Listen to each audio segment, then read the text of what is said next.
a management shakeup at Apple. As its COO plans to step down, our next guest thinks it should also consider replacing longtime CEO Tim Cook.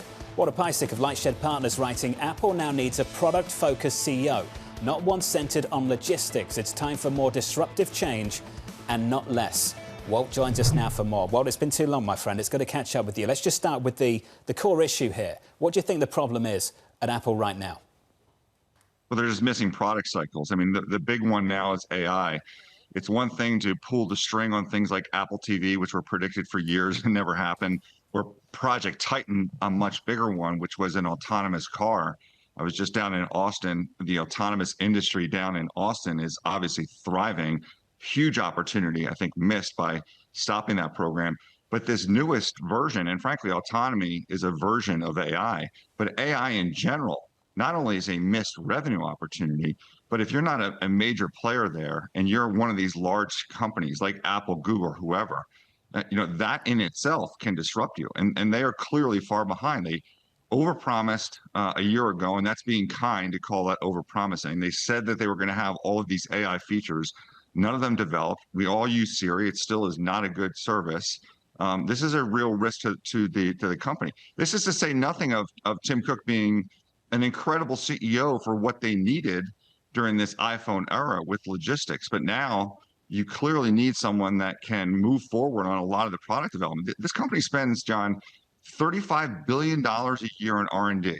It has risen as a percent of their revenue to 8% of revenue. And it was only, what, 3, 4, 5%, 10, 15 years ago.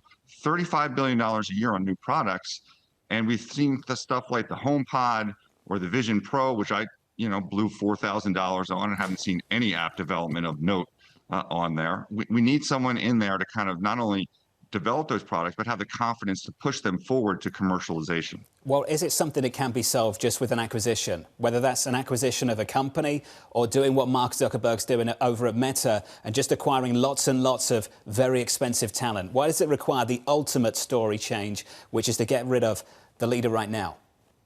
Apple does tons of acquisitions. They're buying small companies all the time and developing multiple teams within the organization to develop products. In terms of mega acquisitions, I mean, okay, go and try buy Netflix. Go try and buy ChatGPT. The one people are talking about, Perplexity, as everyone mentions, is a wrapper. And then there's a wrapper of LLMs. It's not its own LLM. And the assumption is that this LLM or this wrapper is somehow going to be able to integrate with all of the very valuable information that Apple holds dear from their users that's private within the phone. Where we're saying, oh, the AI experience is only going to work in the iPhone because that's what everyone uses. And the assumption then is that Perplexity, not an LLM, a wrapper, is going to have the expertise, like a ChatGPT, to somehow integrate that data and do deep integration. I don't know whether that's true or false, but everyone's just assuming that Perplexity is going to fix it. It's certainly going to put them in a better place in terms of the user experience, but I'm not sure that necessarily provides this deep integration that everyone expects, or just effectively disintermediates the company altogether, because if they're just passing you through to ChatGPT and Sam Altman comes up with a better interface in working with Johnny Ives in terms of how you want to get access to your data, again, these create existential risks for the company. So, Walter, I'm going to lean on Ed Ludlow here. Who would take over Tim Cook's role? I mean, who do you see as being a better CEO for Apple? I mean, that's not my job. That's the board's job. And frankly, that's Tim Cook's job. The suggestion that only Tim Cook is the CEO to run this company is crazy, right? I mean, I've been doing this for 30 years. I've covered plenty of large companies. It is the CEO's job and the board's job to develop a bench that can handle changes that are in the company. And if they don't have a succession in place today, a CEO internal at the company that can take over this company today, that in itself is a failure of the CEO of the company as well as the board. But there's, look, we can all just ask ChatGPT to come up with answers. There's plenty of answers of CEOs out there that are product focused, maybe some former Apple employees that can take over an Apple. But the suggestion that Tim Cook is the only one that can run this company, I've never heard that before. Walter, I've got to say, before we started, we actually were asking both ChatGPT and Siri different questions, and Siri just gave us Google results, and ChatGPT gave us very thought out questions to ask Tim Cook, acquisition targets, why they would choose not to, and it was very well thought out. So to your point, that does seem like an alternative. I just wonder what happens to Apple if they are unable to make some sort of radical change and shake things up. Does it leave the Magnificent Seven? Does it become obsolete? Is there somebody else, another company that eats its lunch? You have, look, Apple, great company. It's almost like in some ways, I've heard people say it's an alternative to treasuries. It's a constant bid. But I also heard 2 years ago, plenty of people say like, oh, the market can't go up if Apple doesn't go up. How can you be negative on Apple? You're negative on the market. And here we are, the market's at an all-time high. Right. We have leadership changes, which always happens. Right. Everyone always, gets very upset about, oh, well, it's only 7 or 8 stocks. Those 7 or 8 stocks obviously change over time. Apple's down, markets at a high. If they don't, execute on AI, they're just going to fall further back. And they're still getting a premium multiple in the marketplace. It's a company that doesn't grow. You have very bullish analysts that come on this program and everywhere else, and they miss. And guidance misses, and they're like, well, don't worry, because revenue is going to get back to 5 or 10% in the quarter after guidance.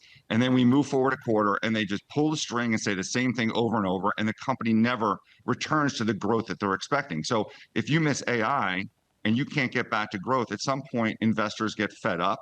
The multiple contracts back to where the market is, or perhaps lower, because you can't grow the company. And that is, again, the risk that this company has. When it becomes clear that we're beyond the internet era into the AI era, we have new leaders, and you effectively lose that premium in the marketplace.